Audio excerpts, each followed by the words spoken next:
Okay, folks, got everything queued up here for you for the next playthrough. I told you I wasn't gonna make you sit through a bunch of the BS and the loading and stuff, so I won't. So yeah. All of his co-workers were gone. What could it mean? Stanley decided to go to the meeting room. Perhaps he had simply missed a memo. Nope, not today, bucko. There's like all these weird side rooms, and like depending on how you go through the game, you could get into and look at almost all of them. It's kind of neat. When Stanley came to a set of two open doors, he entered the door on his left. Not this time, fucker. This was not the correct way to the meeting room, and Stanley knew it perfectly well. Perhaps he wanted to stop by the employee lounge first, just to admire it. Yeah, I want some snacks. Yes, truly a room worth admiring. It had really been worth the detour after all, just to spend a few moments here in this immaculate, beautifully constructed room. Stanley simply stood here, drinking it all in.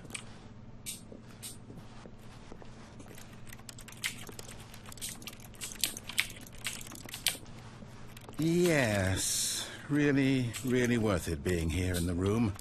A room so utterly captivating that even though all your co-workers have mysteriously vanished, here you sit looking at these chairs and some paintings. Really worth it. He gets super salty. We're gonna fuck around here for a little bit. I thought I could pick up a cup. I thought I remembered that being a thing. At this point, Stanley's obsession with this room bordered on creepy and reflected poorly on his overall personality. It's possible that this is why everyone left. Dude's a dickhole, right?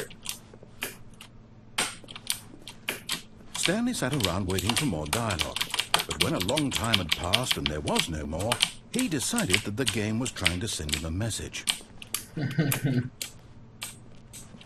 Okay, fuck it. The game's sending me a message. The narrator was right. But at last, he'd had enough of the amazing room and took the first open door on his left to get back to business. Nope.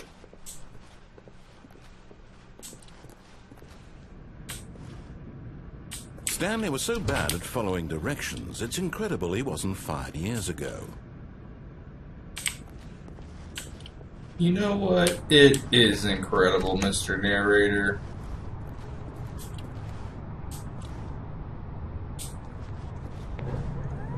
Look, Stanley, I think perhaps we've gotten off on the wrong foot here. I'm not your enemy, really, I'm not. I realize that investing your trust in someone else can be difficult, but the fact is that the story has been about nothing but you all this time. There's someone you've been neglecting, Stanley. Someone you've forgotten about. Please, stop trying to make every decision by yourself. Now, I'm not asking for me, I'm asking for her.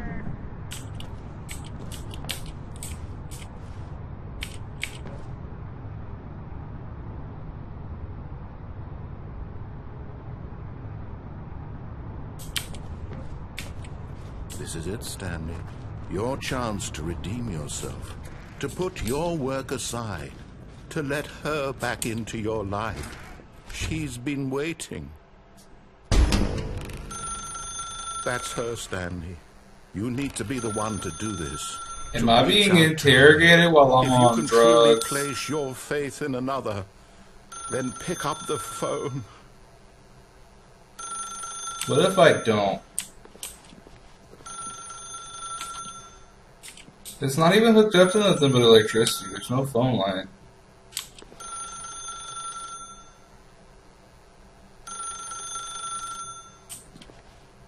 As Stanley picked up the phone, a white light engulfed him, filling him not just with radiance, but with hope. Hope for a life reunited one... Wait. Oh, goodness. Stanley, did you just unplug the phone? Yeah, it was annoying. It wasn't supposed to be a choice. How did you do that? You actually chose incorrectly. I didn't even know that was possible. Let me double check. No, it's definitely here, clear as day. Stanley picks up the phone. He's taken to his apartment where he finds his wife, and the two pledge themselves to one another. Music comes in, fade to white, roll credits. Not picking up the phone is actually somehow an incorrect course of action. How is That even sounds possible? terrible. None of these decisions were supposed to mean anything. I don't understand. How on earth are you making meaningful choices? What did you... Wait a second. Did I just see... No, that's not possible. I can't believe it. How had I not noticed it sooner?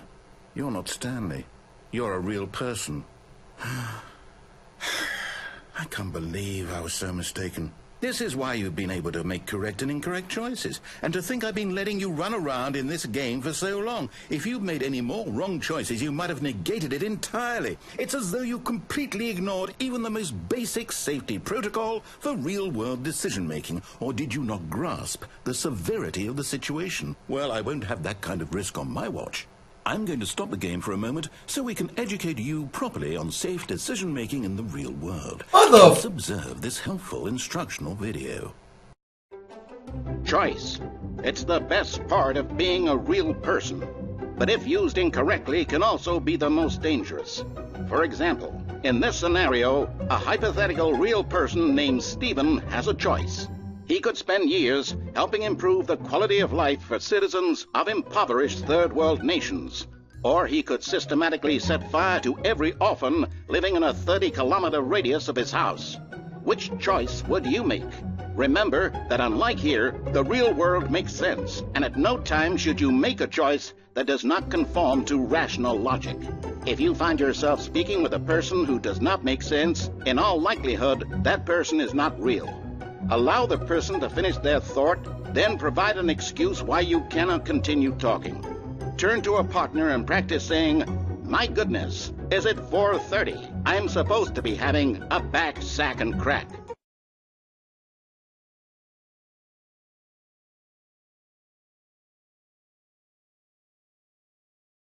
Excellent. Making choices on a regular basis is the best part to a healthy decision-making process. Most medical professionals recommend making at least 8 choices per day. Do you make more than 8? Less? And finally, if you begin to wonder if your choices are actually meaningful and whether you'll ever make a significant contribution to the world, just remember that in the vast infiniteness of space, your thoughts and problems are materially insignificant, and the feeling should subside. At this time, your instructor will guide you in an exercise to test and reinforce the material covered in this video. Welcome back. You may have noticed that this room has begun to deteriorate as a result of narrative contradiction. But Danger everywhere. Now that you're properly informed on good decision-making, we're going to revisit a choice you made just a few minutes ago and see what the correct thing to do would have been. This way, please.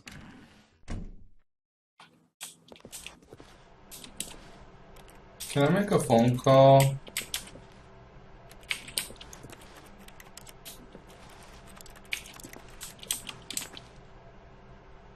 Please, I'm begging you, stop.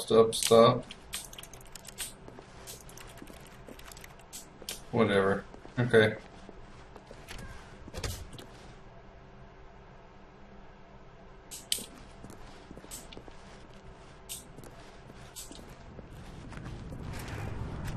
What the? We're back here. Now that we know your choices are meaningful, we can't have you jumping off the platform and dying. Imagine the main character dying senselessly halfway through the story. That story would make no sense at all. We just need to get you home as soon as possible before the narrative contradiction gets any worse. Unfortunately, it seems this place is not well equipped to deal with reality.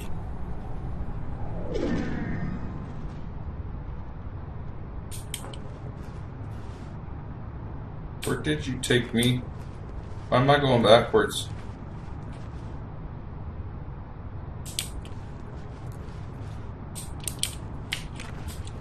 Do not lie. If you are lying right now, stop.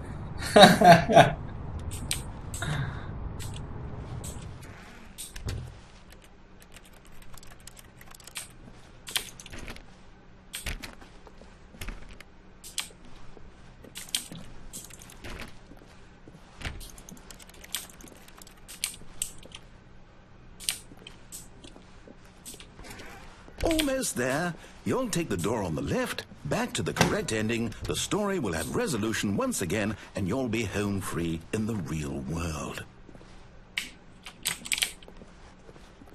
I'm gonna go in the broom closet if he lets me go back that far. Now remember, all you need to do is behave exactly as Stanley would. That means choosing responsibly and always putting the story first. I'm quite sure you'll be up to the task. Just follow my lead and you'll be fine. All right. When Stanley came to a set of 2 open doors, he entered the door on his left. No. No! Why did you do that? Quickly, hurry back in the other direction. Perhaps we're not too late. Okay. Look, I'll show some mercy on your ass.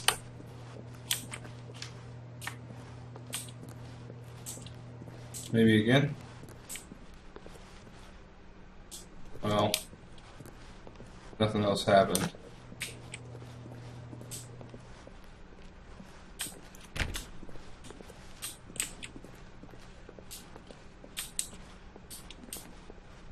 Oh, it's ruined. I can't believe, after everything we talked about, that you... My story. You've destroyed my work. Why? For what? What did you get out of that? What did you think was so special about seeing the game undone, left here like so much garbage? It's worthless now. And what am I supposed to do? Even if there were a way to continue, would it be worth it? To know that my story is now incorrect? How can I go back to that? I can't erase that knowledge. I'll have to live with it forever, reliving its impossibility forever. It was funny. Is it better to shut the game down entirely? To willingly destroy all of my work? I don't know. What's the answer? What do I do? What do I do? What do I... No, I have to. I have to shut the game down. I have to. I have to. You don't have to.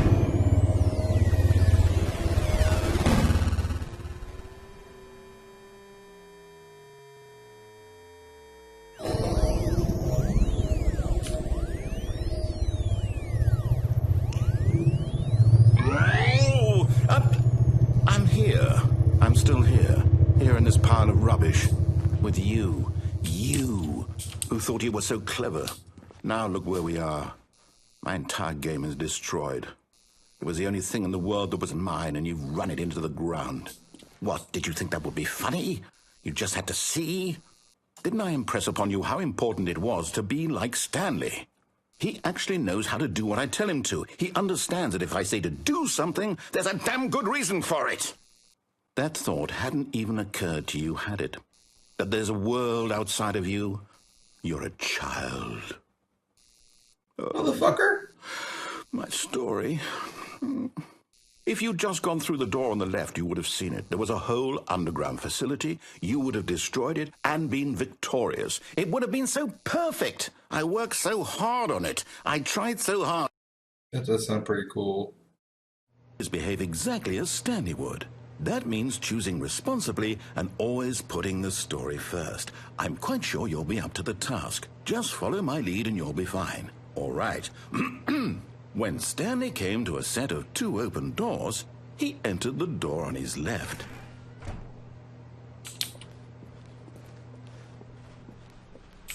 No! Why did you do that? Quickly, hurry. Behave exactly. If I didn't know this game so well, I would think my game was fucking up or my computer was fucking up. When Stanley came to a set of 2 open doors, he entered the door on his left.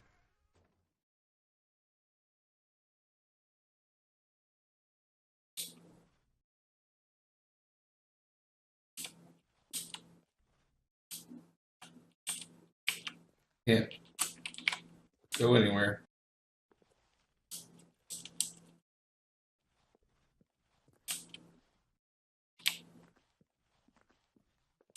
I can like hear myself walking around.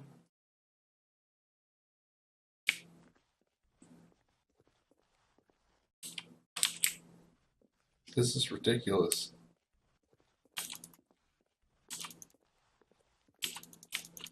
I've never seen this one before.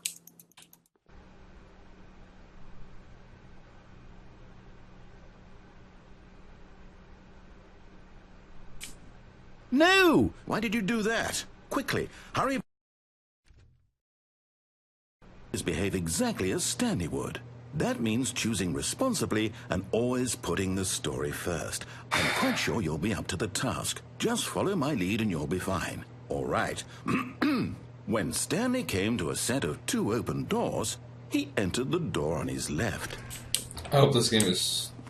I'm gonna enter the door on my left. In here now. There was not a single person here either. Feeling a wave of disbelief, Stanley decided to go up to his boss's office, hoping he might find an answer there. We need less reviews. The broom closet's fucking locked. I can't get in it, it's locked. That's fucking hilarious. I can't go down the stairs either. Stanley walked upstairs to his boss's office. That's so fucking great.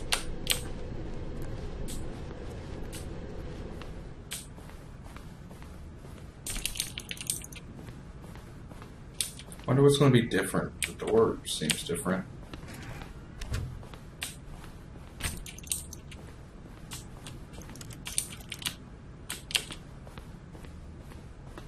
Stepping inside his manager's office, Stanley was once again stunned to discover not an indication of any human life.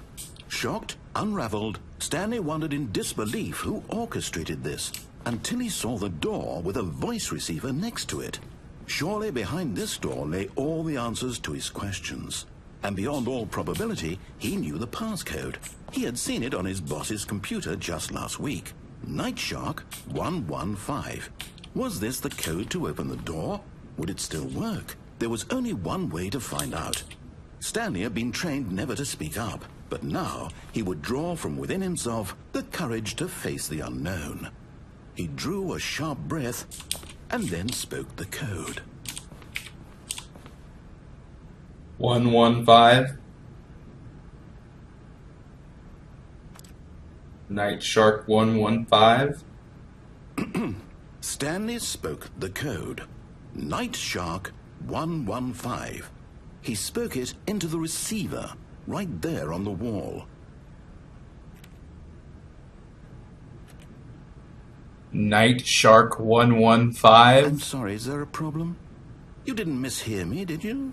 Please speak the code into the receiver. Otherwise we can't get on with the story. This is a crucial step. Night Shark 115. Okay, fine, you're not going to do it, but you know what? It's pretty humiliating to bring you this far, only for you to suddenly decide you have better things to do. I asked you for this one single thing, for your respect. The kind of respect Stanley shows for his choices. He knows what it means to take a story seriously. If you didn't want to see what I had to show you, then why did you come here? You had a choice, you know. You could have gone through the door on the right. You could have done whatever the hell you wanted over there. Why did you come this way? Speak. Say something to me. Explain yourself, you coward. Whoa! When he came to a set of 2 open doors, he entered the door on his left. Stanley? Hello? Are you... Is everything okay? Stanley, please. I need you to make a choice. I need you to walk through the door. Are you listening to me? Can you hear me? Is everything all right? Stanley, this is important. The story needs you. It needs you to make a decision. It cannot exist without you. Do you understand me? Whatever choice you make is just fine. They're both correct. You cannot be wrong here. We can work together. I'll accept whatever you do. I simply need you to take that step forward, please. Choose. Do something. Anything. This is more important than you can ever know. I need this. The story needs it. So, you hear me? Are you there? Are you listening to this? Stanley, are you there? Okay. It's okay, I can wait. You need time to decide. Time to make sure your choice is correct. That is the best choice. That's all right. I'll wait for you to decide what's the right thing to do. Take as much time as you need.